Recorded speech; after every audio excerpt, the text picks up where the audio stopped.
करीब इंडिया में 8 करोड़ लोग ओबीज हैं, उसमें से 1 करोड़ तो बच्चे हैं हमारे, 5 से लेकर 14-15 साल की उम्र के हैं। तो मुझे लगता है कि आपने बिल्कुल सही कहा कि जो बार बार जो यूज हो रहा है, ओवर बार बार हीट हो रहा है, वो फैट चाहे किसी भी क्वालिटी का, देखिए अच्छा फैट भी बार बार गर्म होने से वो ट्रांस फैट में कन्वर्ट हो जाता है। और जिस तरह की वो ऑयल जो यूज होती है, और बिल्कुल कोई कंट्रोल नहीं है। मैं डॉक्टर अंशुमन की बात से बिल्कुल सहमत हूं कि इस तरह के जो स्ट्रीट फूड बेचने वाले हैं, इस पे कोई कंट्रोल नहीं है।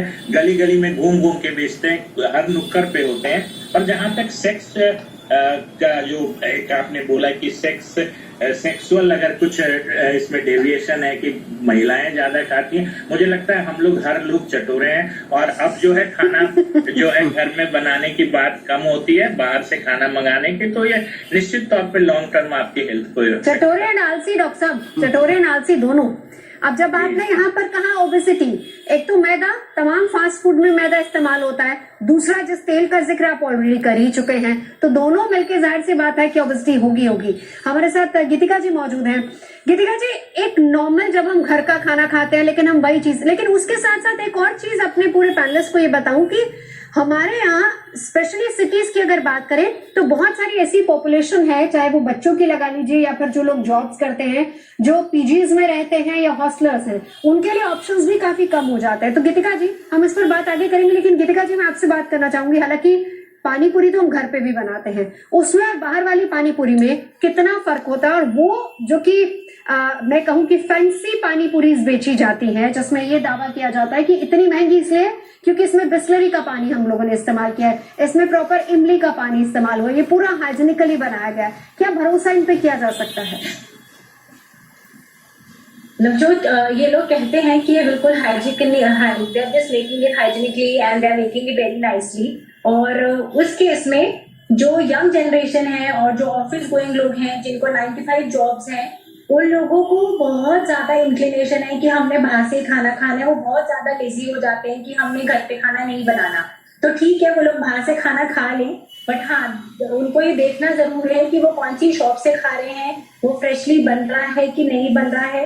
I would like to suggest जितने भी वर्किंग लोग हैं, जो स्टूडेंट्स हैं, जो लोग पीजी में रहते हैं, कि अपनी मील प्लानिंग वो जरूर करके रखें ऑन प्रायोरिटी बेसिस। आपको अपना पूरे हफ्ते का या कम से कम 3 या 4 दिन का पहले ही मील प्लान करके रखना चाहिए कि आपको नेक्स्ट 4 डेज क्या खाना है, ताकि आपके फ्रिज में आपका जो ग्रोसरी शॉपिंग है वो हुई हो, फ्रेश फ्रूट्स, फ्रेश वेजिटेबल्स हो। आप चॉप करके फ्रूट्स और वेजिटेबल्स को, नॉट एग्जैक्टली फ्रूट पर वेजिटेबल्स को चॉप करके बैग्स में रख सकते हैं।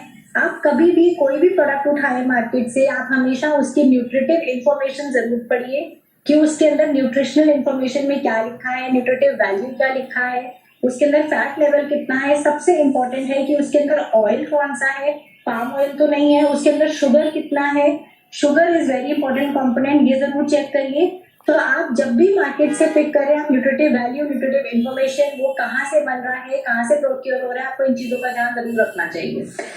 बिल्कुल। डॉक्टर मनोज की बात को मैं थोड़ा सा और आगे बढ़ाऊंगी और इस पर प्रदीप जी एक आपसे सवाल जानना चाहूंगी। उन्होंने बहुत अच्छा मुद्दा उठाया कि ऐसे बहुत सारे वेंडर्स हैं जो हमारे घर के आसपास होंगे।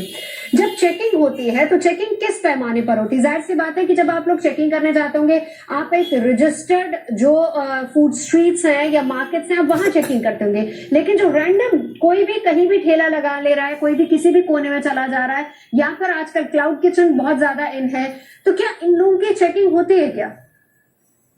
देखिए, चेकिंग तो बात की बात है, लेकिन हम लोग एक्चुअली 10,000 स्ट्रीट फूड वेंडर्स को दिल्ली में जवाहरलाल नेहरू स्टेडियम में with the help of CII हम लोग ट्रेन भी किया था। तो अवेयरनेस कैंपेन भी किया था काफी सारी।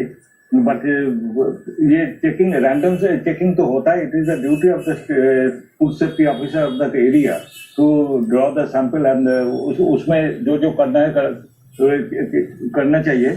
और ऐसा हमारा FSS एक्ट का मतलब actually if somebody do this business without registration then और license, then he may be penalized actually. Penalty as per our FSS Act, penalty is 5 lakh rupees and imprisonment for 6 months. But उतना strict तो नहीं है। काफी सारी awareness campaign भी किया है। ये और भी ज्यादा ध्यान देना चाहिए because petty food business operators are 80% in our country. तो ये एक्चुअली ज्यादा से ज्यादा ये एनफोर्समेंट और सर्वेलेंस ज्यादा होना चाहिए। बिल्कुल डॉक्टर अंशुमन, मैं वापस उसी बात पे आती हूँ। देखिए बहुत सारे ऐसे स्टूडेंट्स हैं जो पीजी में रहते हैं, बहुत सारे ऐसे लोग हैं हॉस्टलर्स हैं पीजी में रहते हैं, उनके लिए एक ऑप्शन है। और अगर हम देखें कि हम भी, हमारी सोसाइटी भी आजकल हम वेस्टर्नाइज्ड होते जा रहे हैं, लेकिन अगर हम अपनी ही मार्केट्स को वेस्टर्नाइज कंपेयर करें तो वहां पर फिर भी शुद्धता का ख्याल रखा जाता है, कोई पैमाना होता है। लेकिन वापस अगर हम भारत की बात करें तो यहाँ पर पहली बात तो कोई पैमाना नहीं है, दूसरी बात जैसा अभी बता ही रहे थे फूड सेफ्टी एक्सपर्ट की चेकिंग होती है लेकिन उतने पैमाने पर चेकिंग नहीं होती, तो ऑप्शंस भी बहुत ज्यादा कम है। बिल्कुल, प्रदीप साहब ने बहुत संभल के बोला कि बी ऑफिसर रह चुके हैं। एक्चुअली आंकड़ा कहता है 11% सिर्फ food sector street vendor organised हैं और बाकी सारे अनऑर्गेनाइज्ड फूड वेंडर 89% अनऑर्गेनाइज्ड, तो उनके पास कोई लाइसेंस नहीं है। अब बात आपने कही कि जो पीजी हॉस्टल में रहते हैं, पेइंग गेस्ट के फॉर्म में रहते हैं, क्या करें? देखिए इसके पीछे की वजह समझनी पड़ेगी। जो भी फास्ट फूड है उसको डिस्क्रिशनरी फूड या ऑप्शनल फूड का दर्जा दिया गया।